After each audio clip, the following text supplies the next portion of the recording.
हे सखी, सुनत हो? रहल ठंडी क रात, रहल ठंडी क रात, कई के मीठी मीठी बात, राजी कई के बलम बाजी मार लिहले। रहल ठंडी क रात, कई के मीठी मीठी बात, राजी कई के बलम बाजी मार लिहले न, राजी कई के बलम बाजी मार लिहले। हे भौजी, सुनत हो? का बताई अपने सैया का हाल। चला सुनत बतावत हनी हम।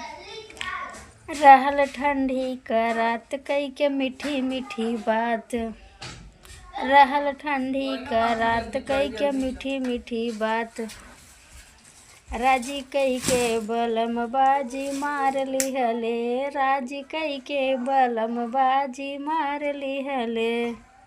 का हुआ हमारा गाना कैसन लगल है? जैसन लगी वैसन कमेंट करके बताइएगा, तो उसके आगे आप लोग को हम ये गाना ज़रूर बताएंगे।